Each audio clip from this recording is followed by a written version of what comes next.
Hello everybody, मेरे channel में आपका बहुत बहुत स्वागत है। आशा करती हूँ आप लोग ठीक ठाक होंगे। ढेर ढेर सारा प्यार आप सबको। आज हम एनएलपी से थोड़ा सा हट के बातें करते हैं। एनएलपी या कोई भी थेरेपी हो, वो हमारे मन के पेन को कम करती है, ख़त्म करती है और हमारे ज़िंदगी को एनहेंस करती है। पर आज मैं जो आपको बताने वाली हूँ, अगर आपने उसको सही सही समझ लिया तो फिर पेन का एक बहुत बड़ा रीज़न ख़त्म हो जाएगा। क्योंकि देखिए, हम इंसान हैं, हम रोबो नहीं हैं। हमें सबसे बड़ा सुख और सबसे बड़ा दुख यूजुअली प्यार में मिलता है। क्यों ऐसा? क्योंकि वो एक ऐसा इमोशन है जो हमारे आत्मा के बहुत करीब है। कहते हैं ना, प्यार से आप भगवान को भी पा सकते हो। उस इमोशन की स्ट्रेंथ इतनी है कि हमें ज़िंदगी में सब मिले, प्यार न मिले, हमें खालीपन का एहसास होता है। पर अफसोस की बात यह है कि प्यार में जाने से पहले, प्यार को रियलाइज़ करने से पहले हम ज़रा भी रिसर्च नहीं करते। कुछ नॉलेज ऐसी है जो शायद सारे फिज़िक्स के लॉज, सारे मैथमेटिकल थ्योरम से ज़्यादा इम्पॉर्टेंट है। उनमें से ये एक है जो आपको मैं इस वीडियो के थ्रू देना चाहती हूँ। आगे बढ़ने से पहले ये रिक्वेस्ट करूँगी कि अगर पहली बार आप मेरे चैनल में आए हैं तो इस वीडियो को ज़रूर लाइक करिए, मेरे चैनल को सब्सक्राइब करिए और अगर अंत तक रहने के बाद आपको ये वीडियो वैल्यूएबल लगती है तो दूसरों के साथ शेयर करिए। क्योंकि मैं तो कहूँगी ये वीडियो वैल्यूएबल है, आप खुद जज कर लीजिए कि ये वीडियो या ये नॉलेज आपके लाइफ में भी कितनी चेंजेस लाती है। अगर आपने अभी तक किसी रिलेशनशिप में स्टेप इन नहीं किया, अगर आपकी शादी हो गई है, अगर आप एडवांस एज के हो, फिर भी आपका एक बहुत गहरा पास्ट पेन आज इस वीडियो को देखने के बाद ख़त्म होने वाला है। तो ये वीडियो सारे एज ग्रुप्स के लिए है, स्पेशली उन लोगों के लिए जो एक रिश्ते में जुड़ना चाहते हैं। देखिए, अगर हम स्क्रिप्चर्स की बात करें तो फिर हमारे आत्मा ने अनंत जन्मों में अनंत शरीर धारण किया है। बार बार शरीर बदलता है तो बार बार जेंडर भी बदलती है। इसके वजह से हम सब के अंदर कुछ परसेंटेज फेमिनिटी यानी औरतों वाली गुण और कुछ परसेंटेज मैस्कुलिनिटी यानी मर्दों वाली गुण रहती है। अब किसमें कौन सा ज़्यादा है ये हम शरीर को देख के नहीं समझ सकते। मैं आपको इस वीडियो में गहराई में लेके जाऊंगी और आपको समझ में आ जाएगा कि मैं ऐसी बातें क्यों कर रही हूँ। चलिए शुरू करते हैं। जब एक बच्चा पैदा होता है, हॉस्पिटल में रोता है पहली बार, तो क्या गर्ल बेबी यानी बॉय बेबी दोनों एक जैसा नहीं रोते? दोनों के रोने में एक ही इंटेंसिटी नहीं होती? क्या ऐसा होता है कि लड़कियां ऐसे चुप चुप के आंसू बहाती है और लड़के रोते ही नहीं? ऐसा नहीं होता। भगवान जब हमें भेजते हैं तो हम बिना मास्क के होते हैं। हमें सोसाइटी ने और हमारे मन ने कंडीशन नहीं की होती है। हम बिल्कुल नेचुरल हैं, रॉ हैं। इसको आप वाइल्ड कह लीजिए, कुछ भी कह लीजिए, पर है वही स्वाभाविक, वही सत्य। अब क्या होता है, मान लो शुरू करती हूँ एक मेल चाइल्ड से। एक मेल चाइल्ड ये परसीव कर लेता है, देख लेता है कि उसकी मम्मी उससे थोड़ी सी अलग है देखने में, और वो अपनी माँ को उनकी काइंडनेस, उनके प्यार के लिए प्यार करने लगता है, अटैच्ड होने लगता है। कहता है ना माँ बेटे का रिलेशनशिप, सिमिलरली कहते हैं ना पापा और बेटी का रिलेशनशिप। ऐसा क्यों? क्योंकि हमारे अंदर, हमारे शरीर से थोड़ा भिन्न वाला जो शरीर है, उसके प्रति एक नेचुरल जिज्ञासा होती है। जिज्ञासा, मैं ये नहीं कह रही हूँ इंटरेस्ट, मैं गलत सेंस में नहीं कह रही हूँ, एक क्वेश्चन मार्क होती है, ये हमसे अलग हैं। जैसे हमारे बीच अगर आज एक एलियन आ जाए तो हम सब बहुत इंटरेस्टेड हो जाएंगे ना, अरे ये कैसे काम करता है, अरे इसके 4 हाथ है। ऐसा ही कुछ समझ लीजिए। तो एक लड़का बड़ा हो रहा है, अपनी मम्मी के कोमलता, काइंडनेस, केयरिंग नेचर पर वो बहुत खुश है, उसको अटेंशन, प्यार मिल रहा है। अब वो उन क्वालिटीज़ को अपने अंदर इम्बाइब करता है ना। आप देखेंगे इवन वो जब गाना भी गाता है तो he will sound like a girl, उसकी आवाज़ जो है एक लड़की की तरह ही साउंड करती है। अब जैसे ही वो थोड़ा बड़ा होता है ना, 9 साल की उम्र तक, 10 साल की उम्र तक, तब तक सोसाइटी अपना पेंट लगाना शुरू कर देती है। तो लड़का है, लड़के नहीं रोते, बस लग गई ना पेंट। इसके बाद मर्द को दर्द नहीं होता, मर्द को ना ऐसे दाढ़ी मूछें बनानी है, बाइक चलानी है।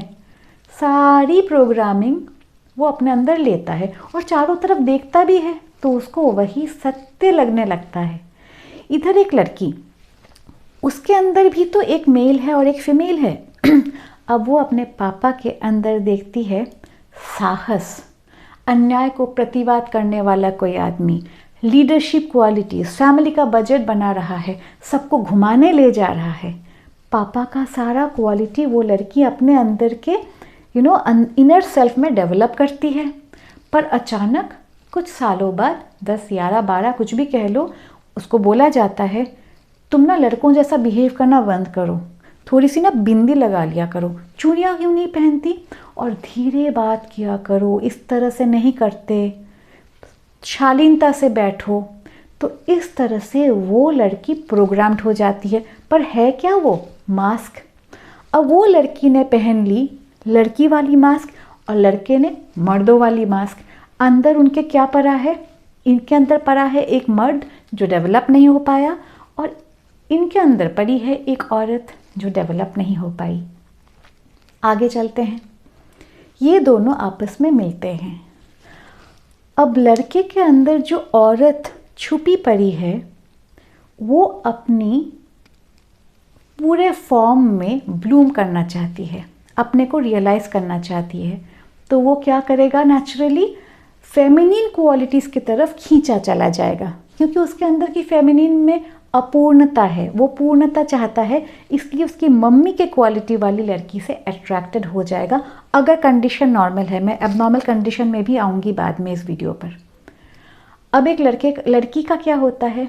जब वो देखती है कि मेरे पापा जैसे क्वालिटीज़ इनमें है जो मेरे अंदर दबा पड़ा हुआ है, मैं फुल स्पीड से बाइक नहीं चला पाती, मैं फैमिली बजट बना नहीं पाती, मैं हमेशा शर्ट और पैंट नहीं पहन पाती, जो जो उसके अंदर अनफुलफिल ख्वाहिशें हैं ना, उसको ढूंढने में वो एक मर्द को ढूंढती है, क्योंकि वो अपने पापा के क्वालिटीज़ को ढूंढ रही है। ये एक नॉर्मल सिचुएशन है और ऐसे मैरिजेस, ऐसे रिलेशनशिप्स चल भी जाते हैं। पता है कॉम्प्लिकेशन कहाँ आती है? कॉम्प्लिकेशन यहाँ आती है कि मर्द के अंदर जो औरत छुपी पड़ी है ना, वो बाहर निकलना चाहती है, मर्द के शरीर में ही बाहर निकलना चाहती है। मैं समझाऊंगी। और औरत के अंदर जो मर्द है वो भी औरत के शरीर में रहते हुए बाहर निकलना चाहता है। जैसे एक मर्द अचानक रोता है, सॉफ्ट गज़ल सुनता है, सॉफ्टनेस की तरफ चला जाता है, नरिश करता है, उसके अंदर एक मातृत्व होती है।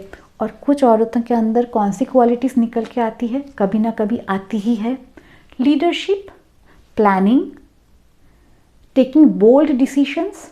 ये सब चीज़ें उस लड़की में दिखने लगती है। अब लड़की ने किससे प्यार किया था? केवल एक मर्द से, पर उस मर्द में औरत निकला। और लड़के ने किससे प्यार किया था? एक लेडी से, पर उसके अंदर जेंट्स निकला। कॉम्प्लिकेशंस बढ़ती गई। मैंने ये भी कहा था ना, इस वीडियो में मैं उस पॉइंट को भी कवर करूँगी जब एक लड़की अपने पापा को लाइक नहीं करती, या एक बेटे को एक ऐसी माँ मिली जो नार्सिसिस्ट है, जो पीटती है बहुत ज़्यादा, प्यार करते हुए भी उसका बिहेवियर थोड़ा अलग है। तो इस लड़की में और इस लड़के में डिस्टर्ब्ड चाइल्डहुड की वजह से एक रेबल पैदा होता है। वो रेबल बचपन में कुछ करता नहीं है, पर जब बड़ा हो जाता है ना, उसका बिहेवियर अलग होता है। अगर एक लड़के को एक काइंड हार्टेड मदर नहीं मिली तो वो काइंडनेस की तरफ खींचा चला जाएगा और कभी नहीं सह पाएगा अगर इस लड़की ने कभी बोल्डनेस दिखाई।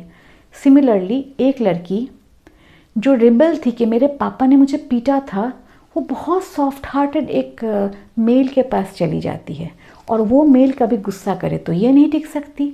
मतलब अटर कन्फ्यूजन हो जाता है, और इसी वजह से रिश्तों में ज़रा रिसर्च नहीं करते हम, और हमारे रिश्ते अधिकतर टूटे हुए बिखरे हुए मिलते हैं।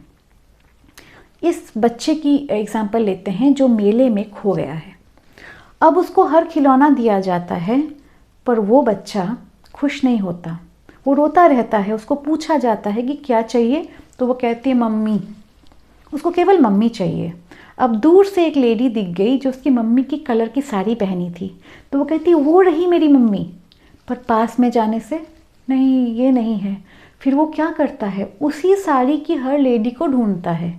और यही होता है जब हम मल्टीपल रिलेशंस में पढ़ते हैं। शुरू में हमने अपनी मम्मी की कैरेक्टर एक लेडी में ढूंढी, उसके अंदर से मेल निकल गया, हमने सोचा ना था। हमने तो केवल फेमिनिटी ढूंढी थी, क्योंकि हमारे अंदर की फेमिनिटी दबी पड़ी है, हमारे अंदर की औरत दबी पड़ी है, उसकी हमें पूर्णता चाहिए। पर इस औरत में तो मर्दांगी निकल गई यार।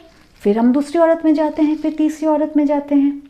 और एक लड़की भी बार बार एक मर्द में, जब कि वो मर्द ढूंढ रही है, उसके अंदर औरत को देखती है तो डिस्टर्ब हो जाती है, यार औरतों वाली गुण क्यों इसमें है, क्योंकि उसको तो चाहिए एक मैन ना। So this is the reason for the utter confusion जिसमें आज सोसाइटी भुगत रहा है। कर्ल जंग की एक किताब है जिसमें उन्होंने दो नाम दिया है, दो वर्ड को उन्होंने यूज़ किया है। एक को कहते हैं एनीमा और एक को कहते हैं एनीमस। एनीमा को आप अनीमा के तरह याद रखिए, नाम सुनने से थोड़ी फेमिनिन लगती है, और एक्चुअली है वो फेमिनिन क्वालिटी। यानी एक मैन, एक मर्द, उसके अंदर एनीमा छुपी होती है, और इधर एक औरत है, उसके अंदर क्या छुपा पड़ा है, क्या दबा पड़ा है, एनीमस। ये एनीमा और एनीमस, इसी के वजह से हम रिश्तों में जुड़ते हैं, और इसी के वजह से हमारे रिश्ते फेल भी करते हैं। ये सब मैं नॉर्मल इन्फैचुएशन की बात कर रही हूँ, ट्रू लव की बात नहीं कर रही। अब आप ये भी देखे होंगे कि कभी कभी हम देखते हैं दो लड़कियाँ अटैच्ड हो जाती है emotionally, physically, and even though boys attached हो जाते हैं। उसका भी रीज़न ये है कि ऑल्दो नंबर वन लड़का देखने में लड़का है, उसमें एनीमा ज़्यादा है, तो इस लड़के को उसकी एनीमा से अटैचमेंट होती है ना। सिमिलरली आप उल्टा कर लीजिए, समझ गया ना इस बात को। तो इसीलिए हम लोग, ऑल्दो हम देखते हैं कि दो सेम जेंडर के हैं, पर अंदर की छुपी क्वालिटी अगर ओवरशैडो कर जाती है तो बात ऑपोजिट जेंडर की बन जाती है, और इसी के वजह से इतने सारे खोखले रिश्ते इस दुनिया में चल रहे हैं। तो हमें करना क्या है? करना हमें ये है कि हम एनीमा एनीमस को थोड़ा सा साइड करते हैं। साइड कैसे करेंगे? उसका नॉलेज हमें मिल गया ना। अब हम लिस्ट डाउन करते हैं कि मैं एक लड़की हूँ मान लो, तो मेरे अंदर जो एनीमस है, जो दबा पड़ा है बचपन में जो मुझे पसंद था, जैसे मैं लीडरशिप करूँगी, मैं डिसीशंस लूँगी, मैं अपने घर की बजटिंग करूँगी, मैं डिसाइड करूँगी कहाँ कौन सा फर्नीचर बैठेगा, यानी जो एनीमस की क्वालिटीज़ मुझ में दबी पड़ी है उसको मैं लिस्ट डाउन करती हूँ।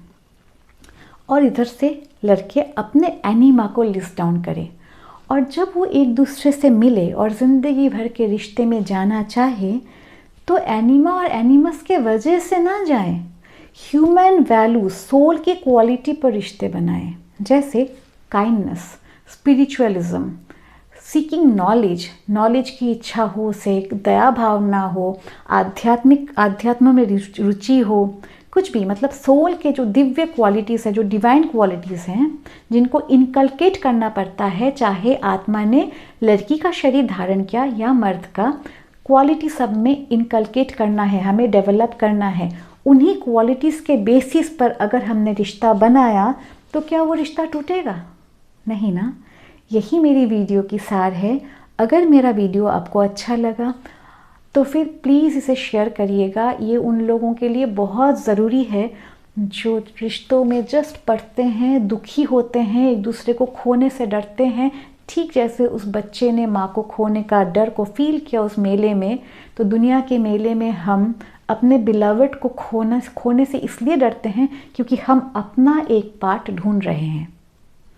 I hope you have resonated, I hope आपको अच्छा लगा। कमेंट ज़रूर करिएगा, मैं सबको जवाब दूंगी। कोई पॉइंट, कोई बात समझ में नहीं आई तो गूगल करिए या डायरेक्टली मुझसे पूछ सकते हैं, आपको हर कमेंट का जवाब मिलेगा। Till I see you in the next video, मेरे अगले वीडियो तक नमस्ते, take care and God bless.